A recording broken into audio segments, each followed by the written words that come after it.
cá. Desculpa, pastora. Viu? Depois do culto, estava te procurando aqui no canto aqui. Depois do culto, queria falar contigo. Alegria te receber aqui, viu? Seja bem-vinda sempre. Amados, vamos abrir as nossas Bíblias, por gentileza, no livro de Lucas. Lucas, capítulo de número 10. Lucas, capítulo de número 10,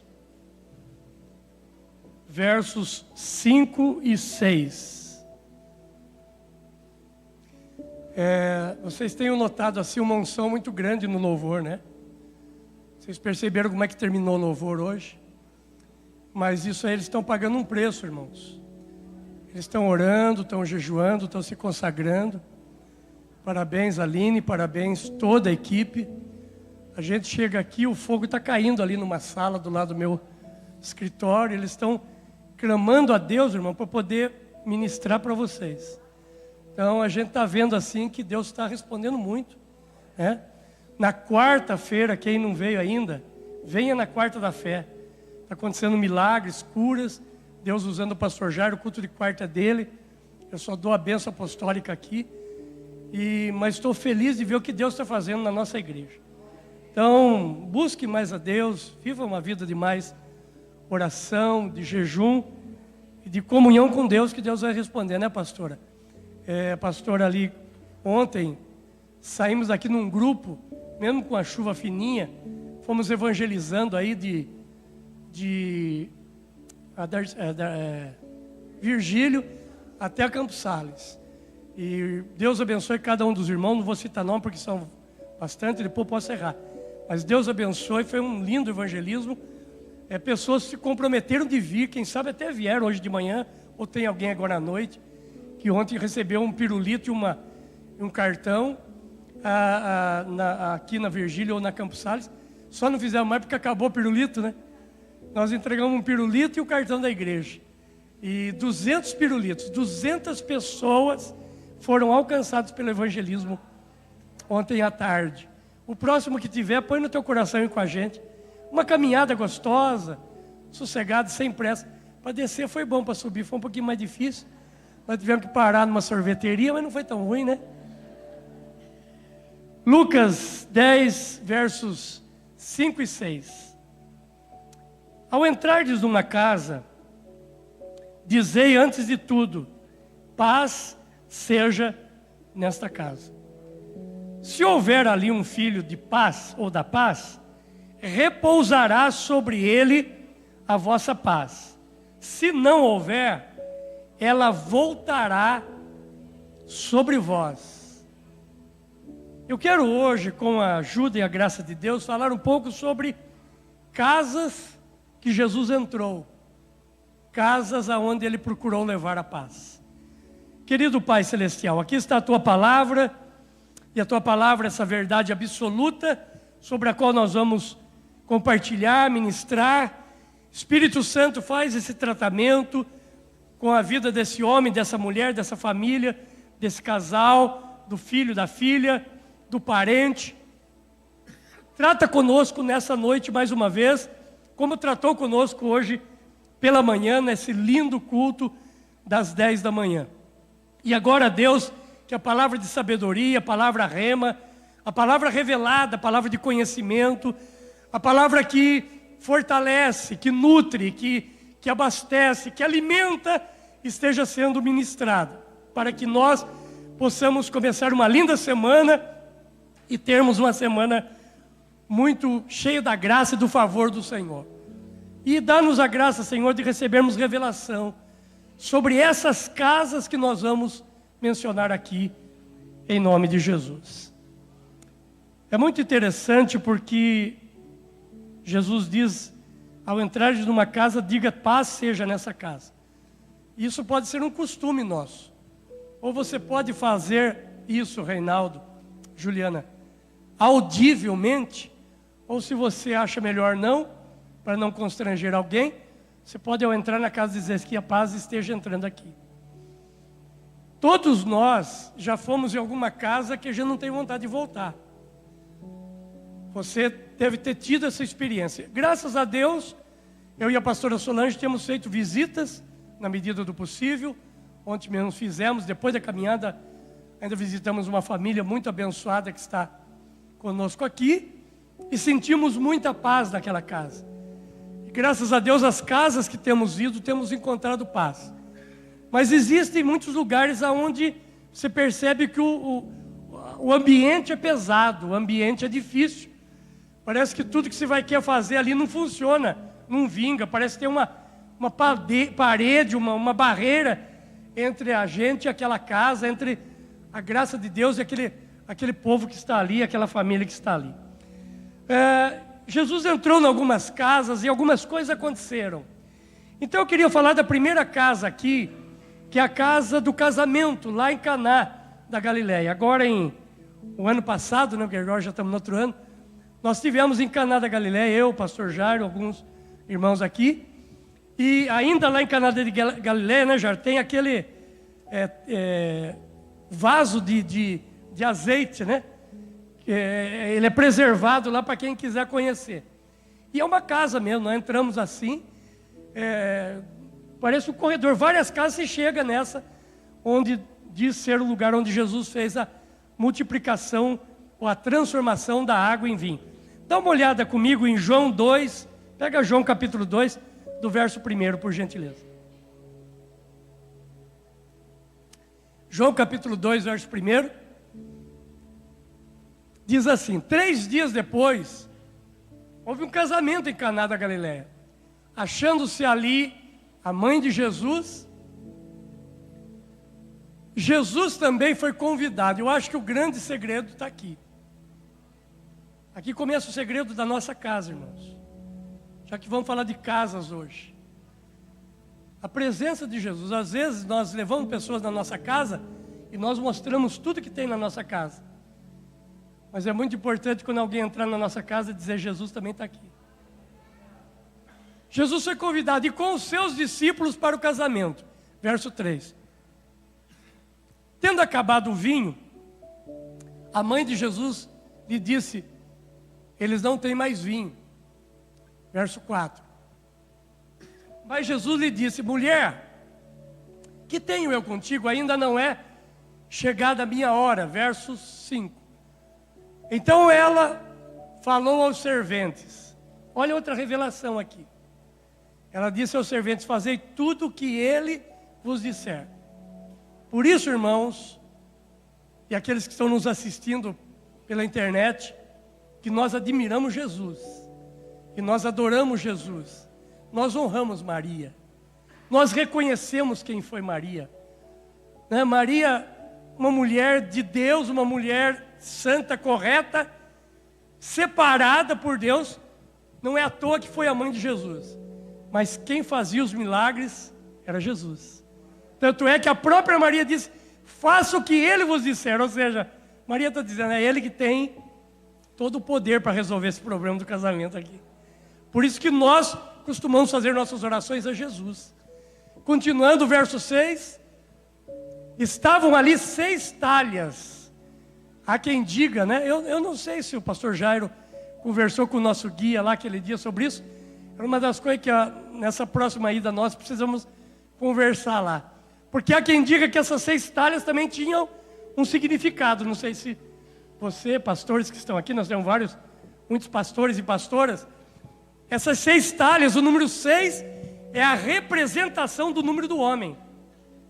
Tanto é que quando fala lá depois do número 666, chega a dizer o número de um homem, né?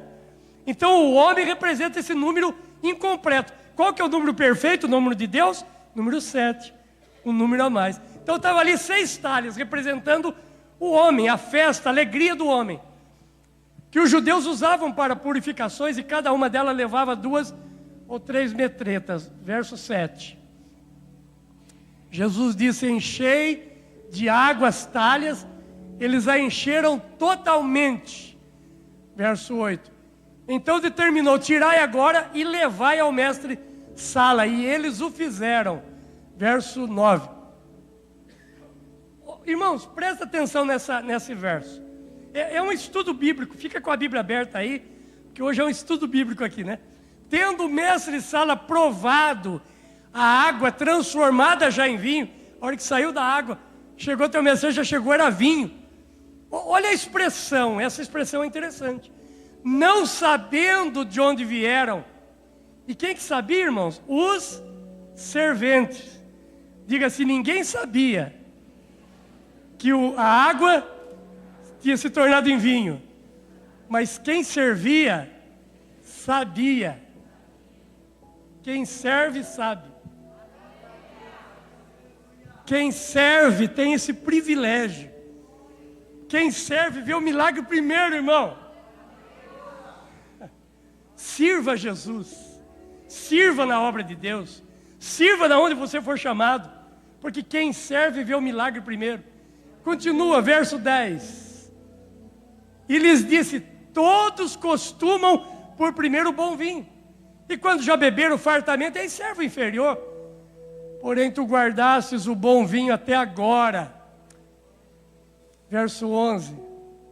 Com este deu Jesus princípio a seus sinais em Caná da Galileia. E manifestou a sua glória, e os seus discípulos creram nele. O primeiro milagre de Jesus aconteceu num casamento, numa casa. Então é muito importante a nossa casa. E qual foi o maior milagre aqui? Foi o milagre da alegria, que é um dos sentimentos que tem ido embora dos casamentos, tem ido embora das famílias, tem ido embora da casa das pessoas. Gente, irmãos, é muito triste saber por aí que você sai, passa 6, 7 da noite em algum lugar, o barzinho está cheio, e em alguns casos, pessoas que contam, que viveram isso, vêm aqui, nos contam, dizem assim, por que, pastor, que eu fazia parte desse grupo? Porque a hora que terminava o meu trabalho, o que me doía não era terminar o trabalho, era ter que ir para casa. Então eu falo, quer saber uma coisa? Antes de ir para casa, eu vou passar no barzinho. Se eu já encho a cara, já tomo alguma coisa, chego mais animado em casa e já vou dormir. Pessoas que não têm alegria em estar em casa. Em o nome de Jesus, espero que isso não esteja acontecendo no nosso meio. Que isso não esteja acontecendo na sua casa. Você que está nos assistindo aí. Mas lembre-se disso. Se tiver acontecendo, Jesus quer entrar aí. É o desejo dele fazer parte e realizar um milagre nesse lugar. Levanta a sua mão direita e diga assim, na minha casa tem alegria, porque o vinho não acabou. Jesus está presente.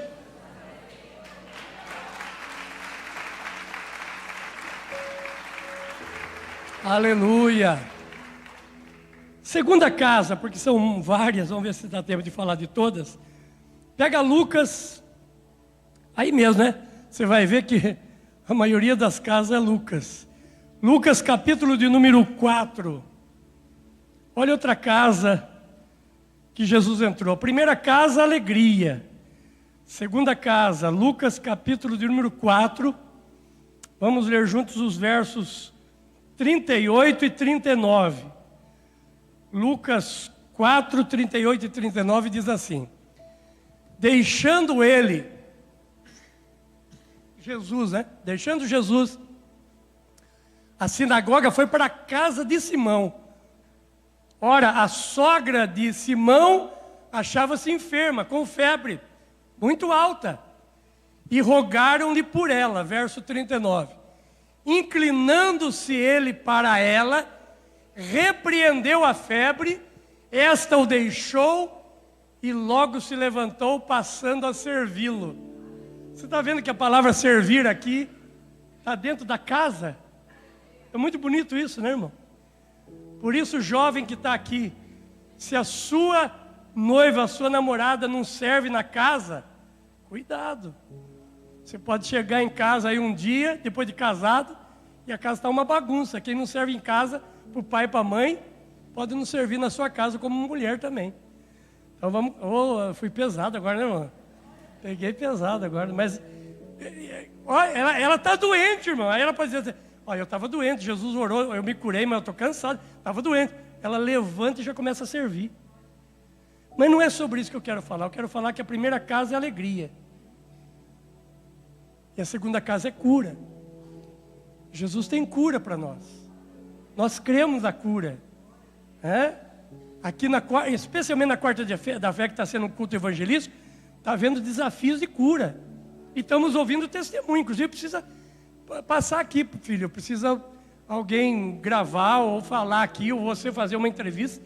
Porque pessoas contando o que Jesus está fazendo. Jesus continua curando, irmãos. Nós, da Igreja do Evangelho Quadrangular, acreditamos que Jesus salva, Jesus batiza com o Espírito Santo, Jesus cura e Jesus voltará. Então, cura divina, nós cremos nisso. Agora, além da cura, irmãos, física, a cura da dor, a cura da febre, a cura do câncer, da AIDS, ou qualquer outro tipo de cura, hoje, acho que a cura que mais tem necessidade nas famílias é cura da alma. A cura que falta de um abraço. A cura que falta de uma conversa boa. Quantas famílias que não conversam, não tem diálogo. O espírito de mudez entrou na família. Conversa com todo mundo lá fora.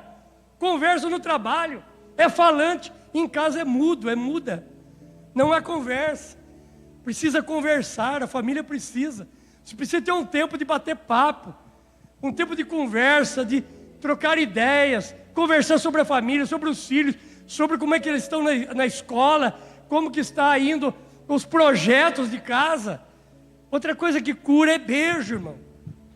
Os beijos, eles ficam aí, esses beijos calorosos aí fora, nas novelas, na rua, nas capas de revista, mas em casa não tem beijo. Quando o filho pródigo voltou, a primeira coisa que ele recebeu foi um abraço e um beijo, cheirando a porco, sujo, banho a tomar, cabelo a cortar, barba a cortar, mas ele recebeu um abraço e um beijo. Eu vou fazer um negócio aqui. Queria chamar todos os homens aqui, por gentileza. Todos os homens, vem para cá. Não deixa eu fazer aquela perguntinha. Isso, vem para cá. Vem para cá. Todos os homens. Olha quanto homem, gente. Ricardo, cadê o Ricardo? Ô Ricardo, eu vou mandar ele se abraçar, você tem que abraçar todo mundo, viu, cara? Jesus, que coisa linda, irmão. Oh, se alguém puder fazer uma foto lá de cima para nós, não sei se dá para pegar. Não eu imaginava, olha, gente. Meu Deus, é homem que não acaba mais, não? Estou até sentindo cheiro de homem aqui, não é? Glória a Deus, ainda bem, né?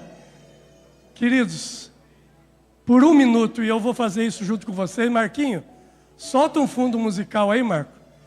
Enquanto isso, eu queria que vocês dessem abraço em um ou dois desses irmãos, de preferência que você não conhece. Pergunte o nome e dá um abraço. Eu vou começar aqui por esse de vermelho.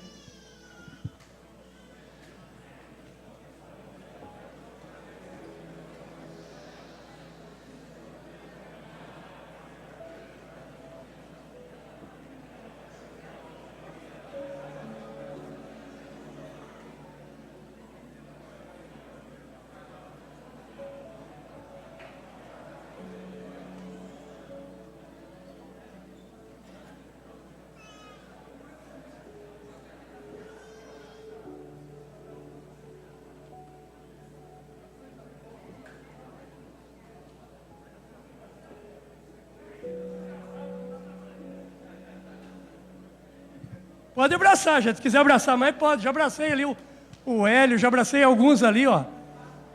Glória a Deus. Abraço cura, irmão.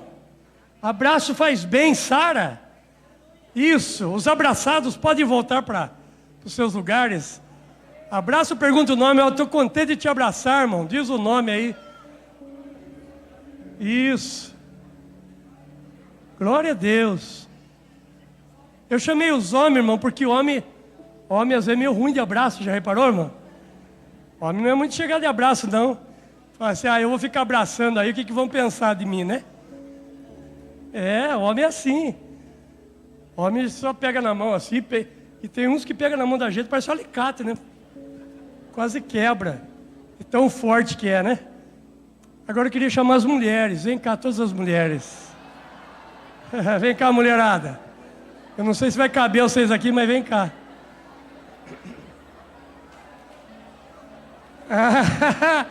Olha, eu queria pedir que de preferência você abraçasse uma irmã que você não sabe o nome, tá? Pergunte o nome, diga: irmã, eu quero te dar um abraço, foi um prazer te abraçar. Pode começar já, para isso. Pode ir chegando e abraçando. Pergunta o nome. Como é que é teu nome, irmã? Gente, mulher é barulhenta, hein? Os homens estavam tudo quietinhos, rapaz.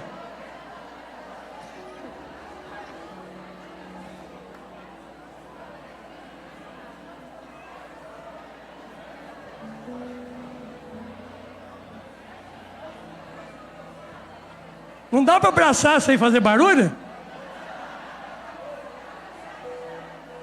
Meu Deus do céu.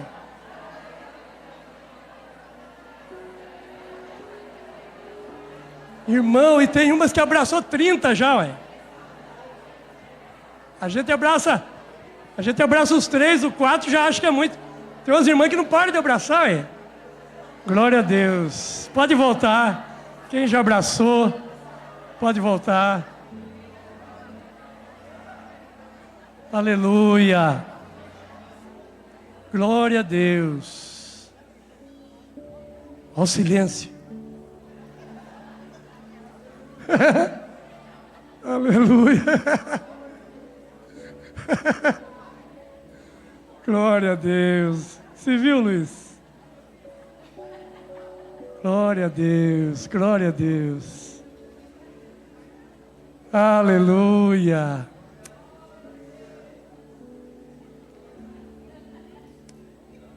Irmão, levanta sua mão direita e diga assim: Pai, que na minha casa tenha beijo, tenha abraço e uma boa palavra.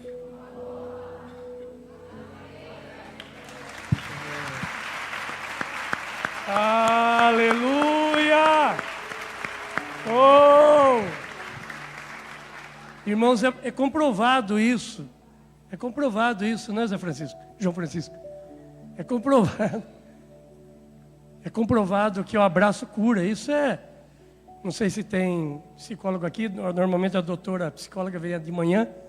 Mas os psicólogos que estão aqui sabem disso. Isso é comprovado. Vamos mais uma casa. Vamos ver se a gente caminha para mais algumas casas. Marcos capítulo 21. Agora vamos para Marcos. Nós estamos em Lucas. 21 não, capítulo 2, verso 1, perdão. Marcos capítulo 2, verso de número 1. Conhecido também o texto, esse um pouco mais longo, que é a cura do paralítico de Cafarnaum. Olha essa casa aqui. Dias depois, entrou Jesus de novo em Cafarnaum, e logo correu que ele estava em casa. Irmãos, Cafarnaum é um lugar muito bonito de estar.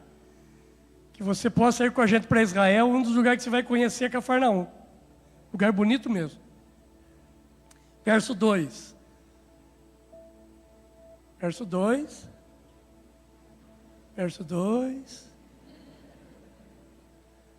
Moçada, vocês estão conversando aí, né, moçada? Muitos afluíram para ali, tantos que nem mesmo junto à porta eles achavam lugar. A casa estava abarrotada. E Jesus estava ensinando, anunciava-lhes a palavra, verso 3. Alguns foram ter com ele, conduzindo um paralítico, levado por 4 homens. Segura só um pouquinho para mim, Jean, esse verso 3. Já preguei aqui algumas vezes sobre isso, só sobre esse paralítico. Esse homem tinha pelo menos 4 amigos. Ele podia até ter mais, mas nesse dia 4 amigos falaram: nós não podemos te curar, mas nós podemos te colocar diante daquele que cura. Você não pode curar seu amigo. Você não pode salvar seu amigo. Mas você pode colocar diante daquele que salva e cura. E foi essa decisão desses 4 amigos, né? Verso 4 agora. E não podendo aproximar-se dele por causa da multidão, não tinha como entrar pela porta, nem pela janela, tudo lotado. Olha a criatividade, irmãos. Descobriram o eirado, o telhado, no ponto correspondente onde Jesus estava, fazendo uma abertura, baixaram um leito em que jazia o doente. Verso 5. Vendo-lhes a fé. Você já parou para pensar? Jesus ensinando, lotado, de repente um barulho no telhado. Tira lá uma, que lá em Jerusalém, hoje nem tanto, mas na época acho que era muito assim. Era pedra, né? Tudo pedra, coisa. Tira aquela pedra do telhado e começa a descer. É um negócio estranho, né? Aí todo mundo volta a olhar para o telhado, não mais para Jesus, porque está acontecendo alguma coisa. Agora é interessante, queridos, o que Jesus diz aqui. Jesus aqui não fala do paralítico, irmãos. Jesus fala dos amigos, fala dos 4. Vendo-lhes a fé, disse ao paralítico. Por causa da fé desses homens, Jesus disse ao paralítico. Irmão, irmã, você pode dizer, a minha casa está bem, pastor, essa mensagem hoje vai ser tranquila, porque na minha casa está tudo em ordem. Então, quem sabe você possa ser amigo de alguém que vai levar a cura de uma casa. Alguém que vai fazer parte de impressionar Jesus, se é que dá para impressioná-lo. Jesus olhou para eles e diz assim, vendo a fé deles, porque pode ser que o paralítico nem estivesse acreditando no que estava acontecendo. Mas aqueles homens disseram, nós trouxemos você aqui e nós não vamos embora enquanto não colocarmos você aos pés de Jesus. Então o que nós encontramos aqui, vamos continuar o texto, verso 6. Mas alguns dos escribas estavam assentados ali e arrazoavam em seu coração. Infelizmente vai ter sempre isso, verso 7. Por que fala ele deste modo? Isso é blasfêmia. Quem pode perdoar pecado, senão um que é Deus? Jesus é Deus, né, irmão? Verso 8. E Jesus, percebendo logo, por seu espírito, que eles assim arrazoavam, disse-lhes, por que arrazoais sobre essas coisas em vosso coração? Verso 9. Qual é mais fácil? Dizer para o paralítico, perdoados estão os teus pecados, ou dizer, levanta-te, toma o teu leito e anda? Então, se é por causa de eu falar de pecado, então eu vou dizer diferente. Verso 10. Ora, para que saibais que o Filho do Homem tem na terra autoridade para perdoar pecado, disse ao paralítico. Verso 11. Eu te mando, levanta-te, toma o teu leito e vai para a tua casa. Queridos, esse texto aqui fala de perdão, de restauração. E eu não tenho dúvida nenhuma de que essa é uma situação de muitas casas. Algumas famílias, elas não conseguem mais conviver, porque em algum momento, alguém magoou alguém, machucou alguém, e precisa ser perdoado. É interessante porque tem um caso em que Jesus, os discípulos olharam para um cego e disseram assim, olha esse cego aí, de nascença, quem pecou? Ele que pecou? Disseram para Jesus. Ou os pais dele que pecaram, para ele nascer cego. Jesus diz assim, nem ele e nem os pais. Mas isso aconteceu para a glória de Deus. E aquela história linda do cego que foi curado por Jesus lá. Agora aqui não, irmãos. Aqui Jesus é específico. Os teus pecados. Aqui a questão era pecado. Podemos não ter paralíticos em nosso meio, fisicamente. Mas tem gente que não está caminhando mais por causa de pecado. Tem gente que está dependendo de pessoas carregarem. Então hoje é noite de perdão. Perdão que entra na nossa casa, porque casas que Jesus entrou, coisas aconteceram. Casa que Jesus visitou, as coisas mudaram. E essa é uma delas. E aqui a enfermidade vai embora. Porque nessa casa tem pelo menos 4 amigos. Por isso, como amigo e amiga, não olhe para o pecado do seu amigo. Olhe para a cura dele. Impressione Jesus. Jesus disse, o texto diz, vendo Jesus, a fé deles. Glória a Deus. Irmãos, Jesus nunca teve problemas com com os pecadores. Pega a história, os evangelhos todos, 4, Mateus, Marcos, Lucas e João. Jesus não tinha problema com os pecadores. Jesus tinha problema com o fariseu. E hoje, às vezes, Jesus tem mais problema com o crente do que com quem não é crente. A gente tem que tomar muito cuidado com isso, com os julgamentos. Uma outra coisa linda que acontece numa casa, essa eu quero tratar um pouco com mais tempo, porque eu admiro essa história. Está lá na casa de Simão, Lucas 7, do verso 36 ao 50. Jean. Lucas 7, olha o que diz o texto aqui. Muito interessante, deixa eu achar também, porque eu quero falar desse texto com muito cuidado. Esse texto mexe comigo. Lucas 7, do 36 em diante. Ó, o texto diz assim: um dos fariseus convidou Jesus para que fosse jantar com ele. Olha aqui, que beleza, né? Jesus vai jantar lá em casa. E Jesus, entrando na casa do fariseu, tomou lugar à mesa. Verso 37. Eis que uma mulher da cidade, olha a expressão aqui, pecadora, sabendo que ele estava à mesa na casa do fariseu, levou um vaso de alabastro, com unguento, um perfume caro da época, né? E estando por detrás, aos seus pés, chorando, regava com suas lágrimas, enxugava com seus próprios cabelos. E beijava-lhe os pés e ungia com um unguento. 40. Verso 40. Dirigiu-se Jesus ao fariseu e lhe disse: Simão, tem uma coisa... Eu pulei, será alguma coisa aqui? 39, né? Perdão. Ao ver isto, o fariseu que convidara disse consigo mesmo: se este fora profeta, bem saberia quem e qual é a mulher que lhe tocou, porque é pecadora. Agora é 5:40, né? Dirigiu-se Jesus ao fariseu e lhe disse: Simão, eu tenho uma coisa a te dizer. E ele respondeu: diga mesmo. Irmãos, presta atenção nessa historinha de Jesus aqui, ó. Olha que história interessante. Verso 41, então. Certo credor tinha 2 devedores. Um lhe devia 500 denários e o outro 50. Diga assim: um devia 500, outro devia 50. Verso 43.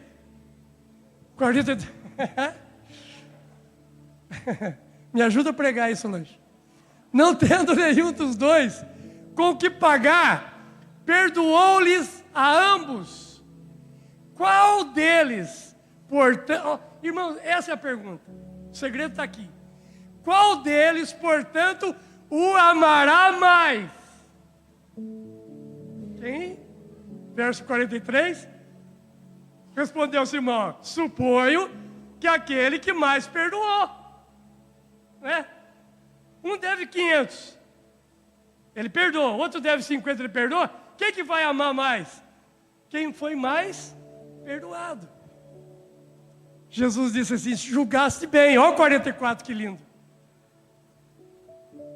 E voltando-se para a mulher, disse a Simão: vê essa mulher?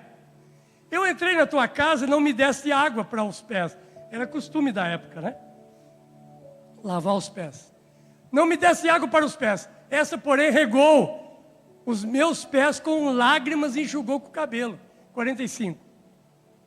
Não me deste o ósculo, beijo. Não me deste beijo no rosto, outro costume. Ela, entretanto, desde que entrei, não cessa de beijar os meus pés. 46. Não me ungistes a cabeça com óleo, outro costume do judeu. Mas esta com bálsamo ungiu os meus pés. 47. Irmãos, olha esse texto. Olha que segredo lindo dessa casa. Por isso eu te digo: perdoados são os seus muitos pecados, porque ela muito me amou. Mas aquele a quem pouco se perdoa, pouco se ama. Irmão, irmã, escute o que eu vou dizer agora. Aqui, essa casa é o lugar onde eu chamo de casa de unção e graça. Por quê? Você já reparou que algumas pessoas... eu vou dizer por mim, eu nasci na igreja, cresci na igreja, tive um tempinho lá afastado, mas não fiz nada de errado, coisas corriqueiras, e estou na igreja. Não sei o que é mundo lá fora. Aí eu vejo pessoas que pecaram tanto, e que vieram para Jesus com tanto pecado, com um peso enorme, uma situação terrível, e Jesus os perdoou. Essas pessoas parecem amar mais Jesus do que a gente, porque a quem muito se perdoa, muito se ama.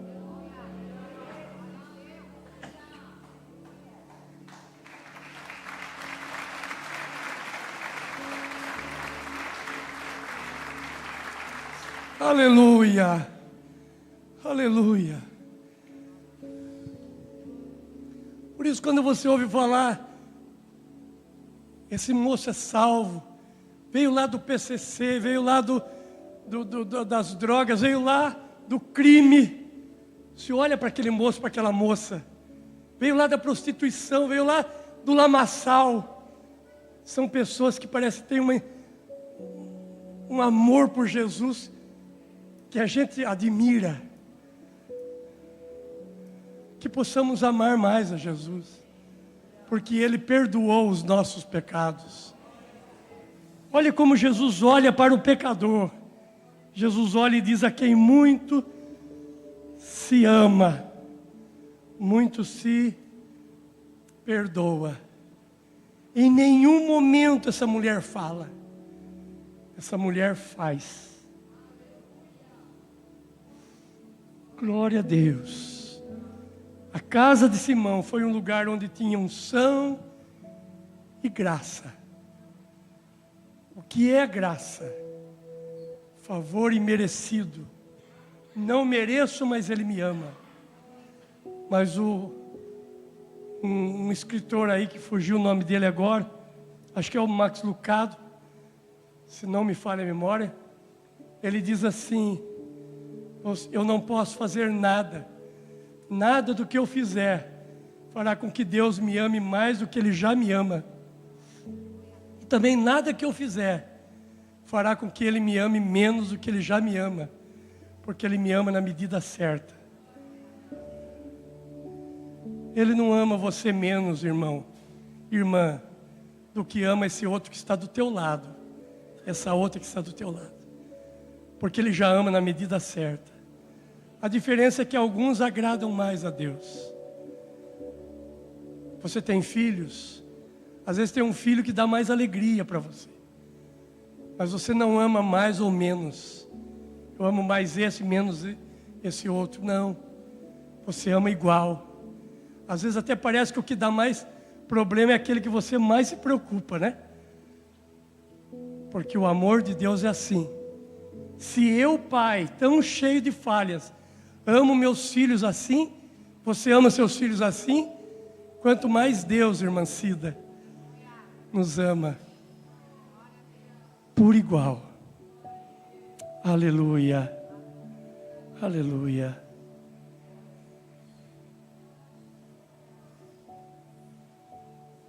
Tem uma canção que diz: Deus me ama, se lembrar, se for possível, depois vocês cantam para a gente. Já caminhando para o final aqui, nós temos a casa de Jairo. Eu não vou ler porque é muito longo, mas a casa de Jairo é onde Jesus vai para trazer vida à filha de Jairo. Em nome de Jesus, se a sua casa não está tendo mais vida, e vida em todas as áreas, viu, irmão?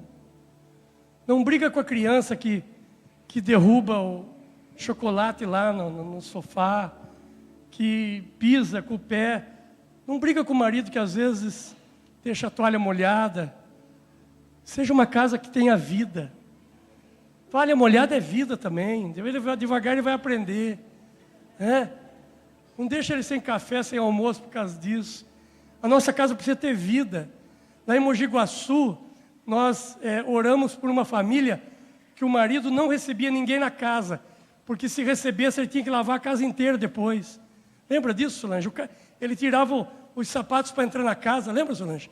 Ele lavava as mãos para entrar na casa. É um negócio assim, uma psicose, neurose, né? Neurose. Negócio terrível. Gente que faz da casa o seu ninho e ninguém pode mexer. Por que tirou esse negócio daqui do lugar? Deus está falando aqui, irmão. Tem gente cutucando aqui, para de cutucar. Deixa eu cutucar. Tem gente que vai chegar e falar, Deus falou com você hoje, irmão. Deus está falando com todo mundo aqui, irmão. Nossa casa é lugar de vida. Imagine o Jairo, quando ele estava conversando, a menina dele passava correndo, ele brincava, para de correr, tal. O dia que a menina morreu, ele disse assim, como eu queria vê-la correndo. Lugar de vida, irmão. Nossa casa é lugar de vida. Outra casa que Jesus entrou, e aqui nós já estamos caminhando para o final, é a casa de Marta e Maria. Quem não conhece essa história? Vamos dar uma olhadinha. Lucas capítulo 10, verso 38 a 42. Lucas 10, 38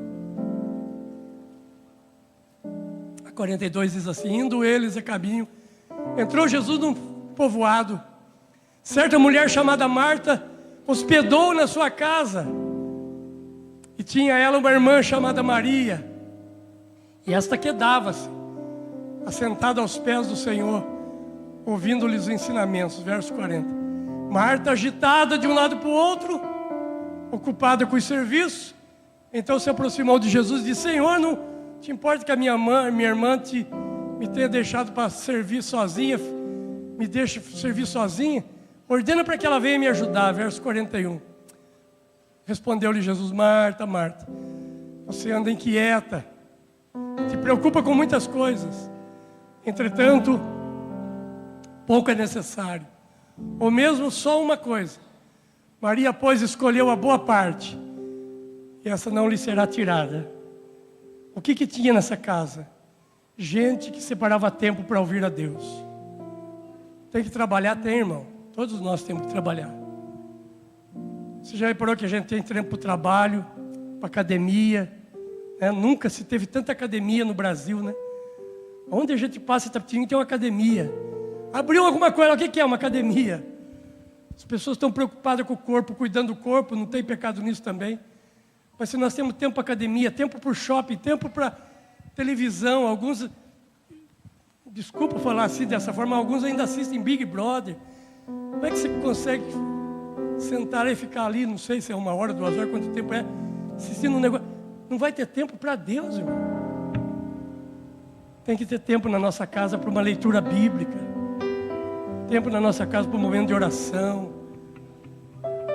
Tempo na nossa casa para comunhão. Não deixa acontecer só no domingo aqui. Sua vida vai melhorar muito, sua casa vai melhorar. Toda casa que Jesus entrou trouxe paz, melhorou. A casa de Zaqueu, não precisa nem falar, né? Teve um hino aí que estourou de sucesso. Todo lugar foi um sucesso. E agora eu quero encerrar com a última casa, que está lá em Mateus, capítulo de número 26. Mateus capítulo 26, verso 57. Mateus 26, 57. É a casa de Caifás, onde Jesus foi levado para ser julgado. O verso diz assim: e os que o prenderam, Jesus o levaram à casa de Caifás, o sumo sacerdote, onde se haviam reunido os escribas e os anciãos. Agora pula para o verso de número 59, pula um pouquinho aí. O texto diz assim: ora, os principais sacerdotes e todo o povo procuravam algum testemunho falso contra Jesus, a fim de o condenar à morte. Segura um pouquinho para mim, Jean, esse verso. Essa casa aqui é a casa do julgamento. Irmão, em nome de Jesus, sua casa seja um lugar de alegria, de fé, de cura, de paz, mas nunca um lugar de julgamento. Aqui levaram Jesus para ser julgado. Escute isso, presta atenção, irmão. Você que valoriza a fé, você que valoriza a igreja, valoriza a família, saiba que tem muita gente hoje fora da igreja, porque na mesa da casa ouviu falar mal de tanta gente. Julgamentos na hora do almoço, na hora da refeição, na hora do café. E esse julgamento prejudicou alguém que tinha a fé mais fraca. Mas se está desse jeito, o que adianta ir na igreja? Até na casa do julgamento Jesus entrou. Só que como ele era Jesus, não viram defeito nele. Mas mesmo que a pessoa que a gente pensa tenha defeito, que a nossa casa não sirva para julgar ninguém. Porque Jesus disse que com a mesma medida que nós julgarmos, nós seremos julgados. Que na nossa casa seja um lugar para falar bem das pessoas, para elogiar, para ver as qualidades das pessoas. Queridos, preste atenção, e com essa eu encerro e a gente canta. Existem algumas batalhas na vida. Quem é que não tem batalha? Todos nós enfrentamos batalhas. Agora guarde isso no seu coração. Eu quero falar de duas batalhas que vale a pena batalhar. Quero falar de dois combates e encerrar com essa palavra. Dois combates que vale a pena você combater. Um deles é a família. Batalhe por sua família. Batalhe por sua casa. Porque um dos melhores lugares no mundo é a nossa casa. Você pode ir para o exterior. Deus já nos levou para vários países, para vários lugares. Às vezes nós vamos viajar, ficamos em hotéis muito bons. Mas quando voltamos, que prazer estar em casa. A nossa casa é o nosso ninho, é o nosso refúgio, é o nosso lugar secreto. Batalhe por sua casa, batalhe por sua esposa. Ela não é perfeita, você também não é. Batalhe pelos seus filhos, eles não são perfeitos, nós também não somos. Batalhe pelos seus pais, porque só o dia que perder, você vai valorizar o que tinha. Segundo, batalhe pela fé. Não abandone a fé. Deixa o mundo virar de ponta cabeça, falarem o que quiserem, falarem de igreja, falarem de pastor, criticarem a fé. Não abandone a fé, porque é ela que vai te manter em pé. É ela que você vai precisar na hora da aflição. Que Jesus tenha entrado na sua casa como já entrou e não queira sair, porque na sua casa tem paz, alegria, amor, consideração.